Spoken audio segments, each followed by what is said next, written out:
Patuloy natin binabantayan yung mga Pilipino natin na una sa Texas yung pagbaha doon. Pangalawa, itong mga Houthi pirates na ito may inakyat na barko sa Na Red naman. Sea kung saan mga 20 yatang Pilipinong tripulante ang sakay ng barkong yun. At mga ngala po tayo dahil mga kababayan po natin yan. Siyempre, yung mga kamag-anak nila dito sa bansa natin nag-aabang din po ng sana ay magandang balita para po sa kanilang kapanatagan. Biro nyo dito sa Texas, parang ngayon lang yata nila naranasan yung ganong pagragasa po ng baha na marami na rin po ang namatay. Dito naman sa atin, sa magdamagang ulan, hindi nga po bagyo maraming lugar sa atin sa Metro Manila, mga lalawigan, ang binaharin po. Maraming hong kagabi. Itong nagdaang, syempre ilang araw din itong nag-uulan. Pero kagabi, marami ho ang na-stranded na naglakad na lang ng mga pasahero na naman. South Luzon Expressway. Oo. Kaya ang hirap din talaga pag ikaw Kasi ay commuter partner. Hindi makausad yung bus sa taas ng baha. Kaya naglakad. Bus na yun Bus na yun. Naglakad na lang sila. Diba? Kaya nga, sabi ko ang hirap maging commuter sa mga panahon lalo na ngayon na nag-uulan. Kaya ano bang pwede kayang maitulong pa at mabigay pang solusyon ng ating gobyerno, lalong-lalo na kasi kulang na nga yung masasakyan mo. Kung may masakyan ka man, may baha naman. May baha naman. Tunay na pambayan, walang personalan. 9:42, nasa linya natin, DFA Yusek Eduardo de Vega. Ano lang tayo? Balita. Kuha ng balita sa mga kababayan natin dyan muna sa Texas. Ayan. Yusek de Vega, magandang umaga po. Igan at Connie. Magandang umaga po. Opo. Makibalita lang tayo sa ating mga Pilipino na sa ngayon po ba may bilang na po tayo na apekto ng pagbaha po dyan sa Texas, nakamamatay na baha. Ayan.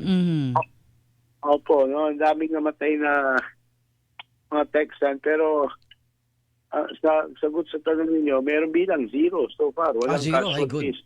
Wag naman Walang good. apektadong Pilipino. Dahil po konti lang yung Pilipino na ninirahan sa Kerrville, Okay. yung town na 900 miles from Houston, Oo. kung saan nangyari yung pinaka masamang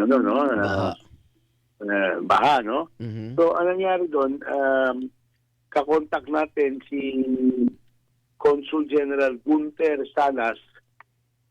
Siya yung ating Consul General doon sa Houston. Opo. Sabi niya, 240,000 ang Pilipino doon sa Texas, pero kukunti lang doon. Kaya okay naman. Meron naman silang advisory para sa mga Pilipino na mag-ingat. Meron ho ba mga Pilipinong na karoon po ng problema? Halimbawa kasi may mga nawalan ng tirahan. Ano ho ba ang Kung walang update? namatay, yung Oo. ari-arian naman, no? Yes. Walang kasi kakontak na yung Filipino leaders. Oo. Mahusay naman ang kalagayan na. Yun ang magandang balita, no? Yes po. At saka wala pang kumokontak sa kanila Okay. kung para magsabi na kailangan ng tulong. So, magandang balita rin yun. So, alam nyo kasi, maaring yung mga tiga US, siguro, hindi sanay kung may baha. Mga Pilipino tayo, alam natin, ano yung gawin natin pag umulan na malakas, tapos bigla magkakabaha, medyo marunong na tayo dun sa ganyan situation. Napapansin namin, pag may natural disaster, mas malaki yung chances ng survival ng mga Pilipino.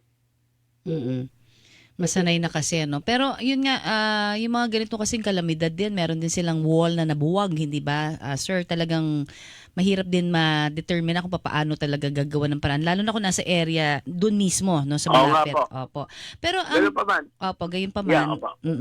Siyempre, kailangan Meron po. akong number na pwedeng ibigay. Ay, sige Kung po. pwede ako magbigay ng numero. Opo, ma'am. Miko, Opo, yung kung saan sila tatawag, yung mga kung nasa US man o nandito sa Pilipinas, sige po. kung meron kayong gustong i-contact doon para i-check, no? Ang number po, pag tatawag ka galing dito sa US, kailangan 001 or +1. Apo. Di ba? Yun muna. Tapos 346 Okay. 256 4522. Ulitin ko po ha. Apo. 346 256 4522. +1 dapat pa din, ano, maglalagay po. +1 bago sa 346. Okay. So, para bigay niyo yung pangalan ng kamag-anak ninyo na kung maaaring nawala ng contact sa inyo, at saka hanap ng paraan yung ating konsulado para i-verify Yes, sir. kamusta na Sana, opo. yung kalagayan. So, nangyari na sa Central Texas yan. So, yung governor, dineclare niya disaster declaration. Pero, ito sasabihin ko yung report, kukote ko yung report ng konsulya natin. Post has not received any reports of Filipino nationals among the casualties or those adversely affected by the calamity. Post has reached out, Post meaning yung konsulado sa Houston, no? Opo. Post has reached out to local authorities and leaders of the Filipino-American community in Kerrville and the nearby cities of Austin and San Antonio to monitor developments Opo.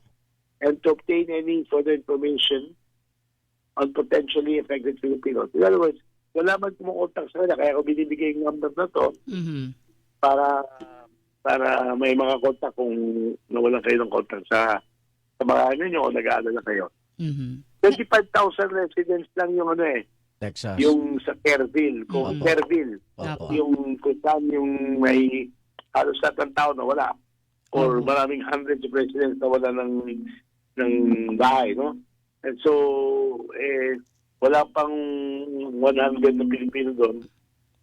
Nangyari doon, sabi, safe naman sila, gano'n. Kaya alam niyo, mga kababayan natin, marunong Oo. Yusek? Yeah po. Ayan. Okay. Alright. Ano, yung sa Follow up lang tayo. follow up lang na. Okay. Okay? Yusek, salamat Thank you po. po. So good news, pagdasalan natin na tuloy-tuloy ito. Walang Opo. mapektado. At ingat po kayo. Ingat. Thank you, sir. Salamat Thank po. you. DFA Yusek Eduardo De Vega. Ayan. Hinihilingan, walang pinoprotektahan.